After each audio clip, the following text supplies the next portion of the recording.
சங்கீதம் 1ஆம் அதிகாரம் 3வது வசனம்.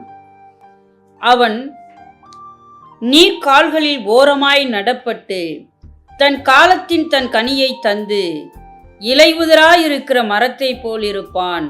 அவன் செய்வதெல்லாம் வாய்க்கும். இலையுதிரா இருக்கிற மரத்தை போல் வாழ வேண்டும் என்று சொல்லி என் தேவன் ஆதாமையும் ஏவாளையும் சிருஷ்டித்தது மாத்திரமல்ல, இன்றைக்கு உங்களையும் என்னையும் அதற்காகத்தான் சிருஷ்டித்தார்.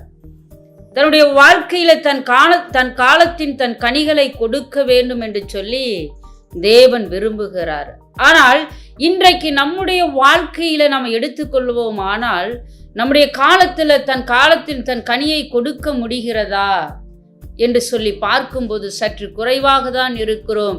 அல்லது மனிதர்கள், அல்லது நம்மை நம்பி நம்மை சார்ந்து வாழ்கிற மனிதர்கள் இருக்கிறார்கள் அல்லவா, அவர்கள் என்ன செய்வார்கள் என்று சொல்லி பார்க்கும்போது, நம்முடைய காலத்தில் நம்ம சரியான, அதாவது நம்ம ஆபீஸ் ஒர்க்கராக இருக்கிறோம் என்று சொல்லி வைத்துக்கொள்வோமானால், அந்த டயத்தில் கரெக்டாக பஞ்சுவலாக போக வேண்டும் என்று சொல்லி நம்ம விரும்பினாலும் பரவாயில்லை என்று சொல்லி நம்மளை தள்ளி விட, இழுத்து விட பார்ப்பார்கள்.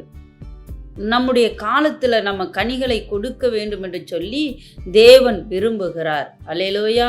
யோசேப்பை பார்க்கும்போது அவருடைய காலத்தில் கனிகளை கொடுத்தாரா என்று சொல்லி பார்க்கும்போது இல்லை பிரியமானவர்களே. ஆனால் அவருடைய வாழ்க்கை ஆசீர்வாதமாக இருந்ததா? ஆம், அவருடைய வாழ்க்கை மிகவும் ஆசீர்வாதமாக இருந்தது. எப்பொழுது அந்த சொப்பனம் காண்பதற்கு முன்பதாக இருந்தது, அல்லது அந்த சொப்பனம் நிறைவேற்றின பிறகு இருந்தது. அப்ப இந்த இடைப்பட்ட காலங்களில் யோசேப்புக்கு நடந்த சம்பவம் என்ன? அல்லேலூயா. அவருடைய வாழ்க்கையில ஒரு காலத்தை தேவன் நியமித்து வைத்திருந்தார். அல்லேலூயா. அப்பா நல்லா மிகவும் நேசிக்கிறார், பலவர்ணமான ஆடைகளை கொடுக்கிறார், நல்ல நேசித்து தன் பக்கத்திலே வைத்து கொண்டார். மற்ற சகோதரர்கள்லாம் ஆடு மேய்த்து கொண்டிருந்தார்கள்.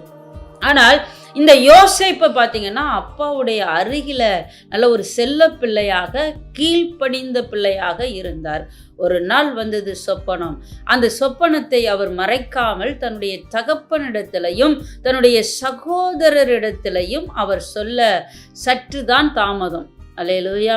அவர் சொன்னதுக்கு பிறகு சொப்பனக்காரன், அவருக்கு அருமையான பேரு யோசேப்புன்னு தேவன் இட்ட பேர், தகப்பன் இட்ட பேர். ஆனால் இங்கே பார்க்கும்போது ஆண்டவருடைய கிருபையின்படி அவருடைய வாழ்க்கையில பார்த்தீங்கன்னா சொப்பனக்காரன் பேர் என்ன? இன்றைக்கு உங்களை பார்த்து யாராவது இப்படி சொல்லுகிறார்களா? உங்களை பார்த்து யாராவது இழிவுபடுத்த வேண்டுமென்று விரும்புகிறார்களா? அல்லது நீங்கள் அவமானத்தினால நிறைந்த வாழ்க்கையாக நீங்கள் வாழ்கிறீர்களா? கவலைப்படாதீர்கள். எப்படி யோசேப்பை தேவன் உயர்த்த சித்தமாக இருந்தாரோ அப்படியே உங்களையும் உயர்த்த சித்தமுள்ளவரா இருக்கிறார். அல்லேலூயா.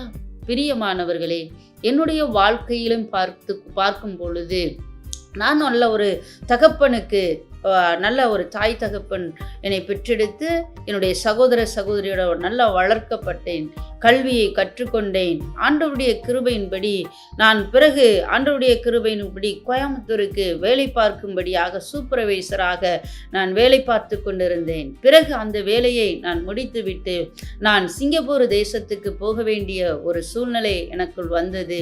நான் அந்த சூழ்நிலையும் கர்த்தர் எனக்கு கொடுக்கிறார் என்று ஏற்றுக்கொண்டு நான் அங்கே போய் வேலை செய்தேன். ஆனால் ஆண்டவருடைய கிருபையின்படி இன்னைக்கு சிறந்த ஒரு ஊழியக்காரியாக இன்றைக்கு என்னை தேவன் வைத்திருக்கிறார். அல்லேலூயா. என் வாழ்க்கையை பாருங்கள். நான் எங்கேயோ ஒரு கிராமத்தில் நான் பிறந்தேன், வளர்ந்தேன். ஆனால் ஆண்டவருடைய கிருபையின்படி பின் நாட்களில் என்னுடைய சூழ்நிலை என்னை ஒரு பகுதி கோயம்புத்தூர்லையும் ஒரு பகுதி சிங்கப்பூர்லையும் என்னை கொண்டு போய் வைத்தது. ஆனாலும் என் தேவனுடைய திட்டம் நிறைவேற வேண்டும் என்று சொல்லி இன்றைக்கு என்னை அழைத்து வந்து அருமையான ஒரு தேவ சபையை நடத்தும்படியாக, அல்லது அந்த தேவ சபைக்கு ஒரு நல்ல ஒரு போதகருக்கு நல்ல ஒரு மனைவியாக, அந்த சபையை நடத்துவதற்கு நல்ல ஒரு தாயாக என்னை வைத்திருக்கிறதுனால நான் மிகவும் சந்தோஷப்படுகிறேன். ஒருவேளை உங்க வாழ்க்கையும் தடுமாறுகிறதா? உங்க வாழ்க்கை சூழ்நிலை தடுமாறுகிறதா? எப்படி யோசேப்பை தேவன் உயர்த்தினார். ஆனால் அந்த 13 வருடங்கள் யோசேப்புக்கு மிகவும் அடிமைத்தனம், ஒரு கைதி, அல்லேலூயா வாழ்க்கை. ஆனால் அந்த தவறு செய்ததற்கு அல்லது தவறு செய்யப்பட்ட அந்த இடத்திற்கு போனார் இல்லை. பிரியமானவர்களே, பஞ்சம் வரும் என்று அறிந்து யோசேப்பை முதலாவது என்ன செய்கிறாருன்னா அங்க அனுப்புகிறார். அல்லேலூயா. என்ன செய்கிறார்? எகிப்திற்கு அனுப்புகிறார். அனுப்பின பிறகுதான் அந்த சொப்பனங்கள் எல்லாம் நிறைவேற்றின பிறகுதான் தெரிய வருகிறது ஓ என்று. ஆனாலும் அந்த யோசேப்பை பார்க்கும்போது எதை செய்தாரோ அதை அப்படியே தேவன் ஆசீர்வதித்தார். அது மாத்திரமல்ல, ஆண்டவருடைய கிருபையின்படி அந்த யோசேப்பு பார்த்தீங்கன்னா ராஜாவாக உயர்த்தப்பட்டார் என்பதை நம்ம என்ன செய்யும் வேதத்தில் வாசிக்க முடிகிறது. அல்லேலூயா. ஒருவேளை நீங்கள் கைதியாக, ஒருவேளை அவமானப்பட்டு, ஒருவேளை நீங்கள் சிறைக்குள் தள்ளப்பட்டு அல்லது குடும்பம் என்ற ஒரு சிறைக்குள்ள உங்களை கைதியாக வைத்திருக்கிறார்களா? நீங்கள் கவலைப்படாதீர்கள், உங்களை விடுவிக்க என் தேவனாலே கூடும். அதே நேரத்தில் தன் காலத்தின் அதாவது கனிகளை கொடுக்க வேண்டும் என்று சொல்லி தேவன் இன்றைக்கு உங்களை பார்த்து விரும்புகிறார். ஆனால் நீங்களோ இயேசு உங்களுடைய அருகில வருகிறார். நீங்கள் என்ன செய்கிறீர்கள்? அப்படி அந்த அள்ளல் தட்டி விட்டு ஊழியம் செய்யும்படி ஆண்டவர் கொடுப்பார் ஒரு வாய்ப்பை, அல்லது சுவிசேஷத்தை அறிவிக்கும்படி ஒரு வாய்ப்பை கொடுப்பார். ஏதாவது ஒரு நன்மையை செய்யும்படி வாய்ப்பை கொடுக்கும்போது நீங்களோ ஒரு சோம்பேறித்தனமாக, அல்லேலூயா, ஒரு சோம்பேறித்தனமாக அல்லது அதை ஒரு பொருட்டாகவே எண்ணாமல், பிரியமானவர்களே, இன்றைக்கு ஆணும் பெண்ணுமாக எதற்காக தேவன் சிருஷ்டித்தார்? ஆண்டவரை ஆராதிக்கும்படியாக, சுவிசேஷம் அறிவிக்கும்படியாக, ஆத்தும ஆதாயம் செய்வதற்காகத்தான் தேவன் நம்மளை சிருஷ்டித்தாரே ஒழிய மற்றபடி ஒன்றுமல்ல. பிரியமானவர்களே, மற்ற காரியத்திற்காக அல்ல.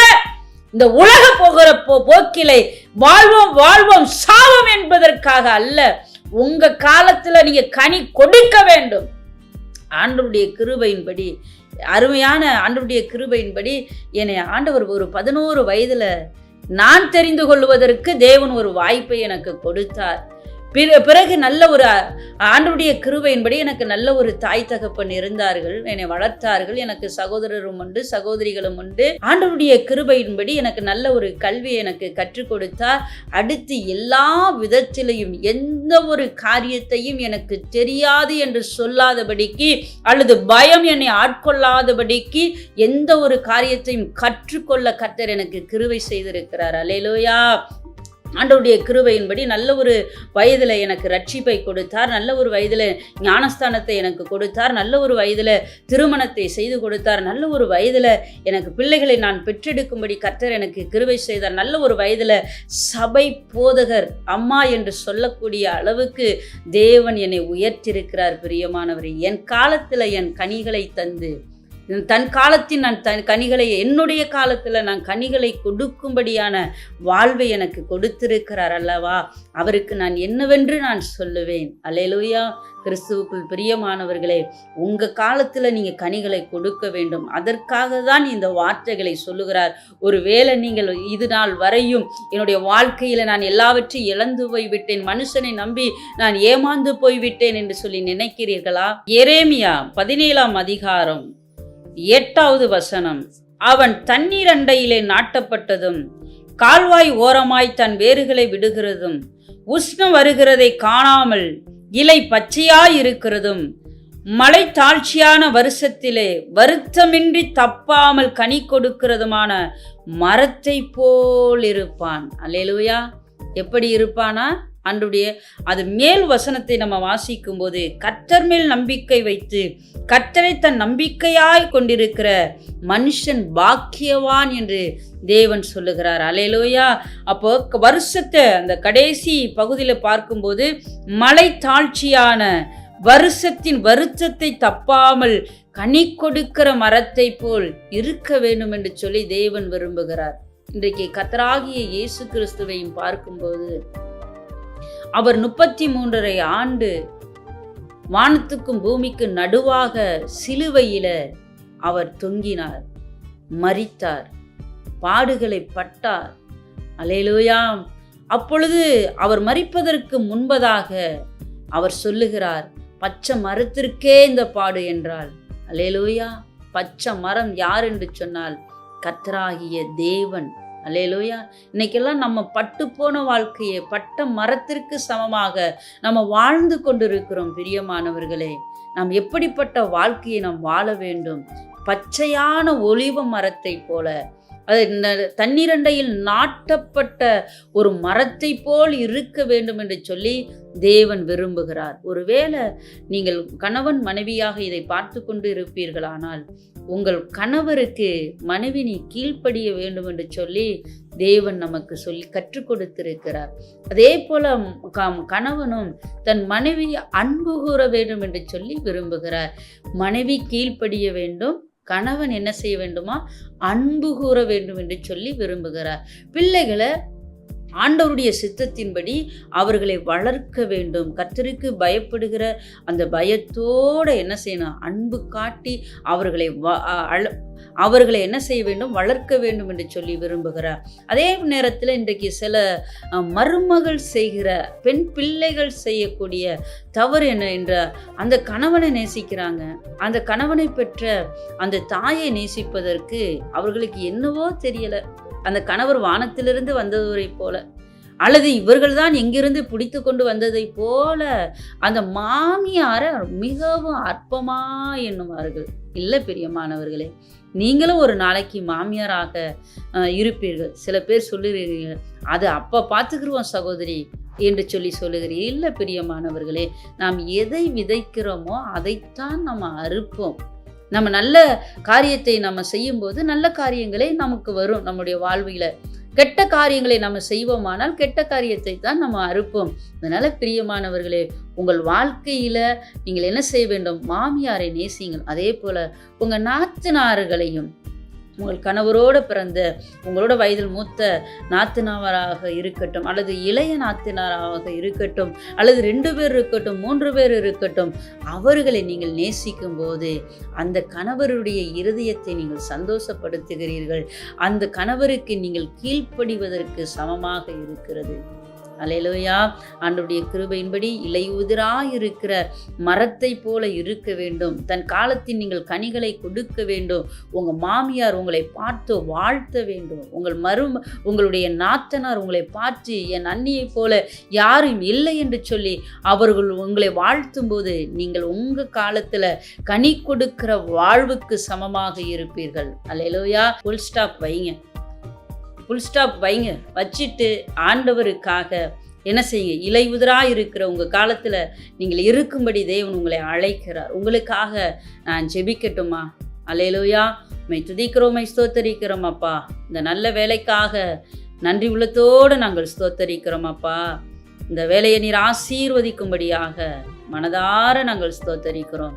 இந்த வேலையை நீர் ஆசீர்வதித்து கொடுத்ததற்காக நன்றி அப்பா. இன்னைக்கு நல்ல ஒரு ஆபீசர்ஸ் எல்லாம் ஆண்டவரே, அவர்களுடைய காலத்தில் நல்ல ஒரு ஆண்டவரே மை துதிக்கிற வேலைகளை பார்க்க வேண்டும், நிறைவேற்ற வேண்டும். அரசுக்கு, அரசாங்கத்திற்கு, அல்லது தன்னுடைய எஜமானனுக்கு ஆண்டவரை கீழ்ப்படிந்து இருக்க வேண்டும் விரும்புகிறார்கள். தன் காலத்தின் கனியை கொடுக்க வேண்டும் என்று விரும்புகிறார்கள். ஆனால் மேல் அதிகாரிகளோ அவைகளை கொடுக்க கூடாமல் லஞ்ச லாவணிகளை கொடுத்து, அல்லது ஏமாற்றத்தை கொடுத்து, அல்லது பதவி ஆசை, பண ஆசையை காட்டி அப்பா இவர்களுடைய ஆசீர்வாதத்தை இழந்து போகிறதற்கு ஏதுவாக இருக்கிறதப்பா. உதவி செய்யும்படியாக துதிக்கிறோம். இவருடைய காலத்தில் கனிகளை கொடுக்கும்படியாக, நல்ல குடும்ப வாழ்க்கை வாழ்வதற்காக, நல்ல ஆண்டவரை உம்மை ஆராதிப்பதற்காக, ஆண்டவரை ஆலயத்திற்கு சென்று உம்முடைய நாமத்தை மகிமைப்படுத்துவதற்காக, ஆத்துமா ஆதாயம் செய்வதற்காக இவர்களை வாழ்த்துகிறோம், ஆசீர்வதிக்கிறோம். இயேசுவின் மூலம் ஜெபிக்கிறோம் பிதாவே. ஆமேன், ஆமேன்.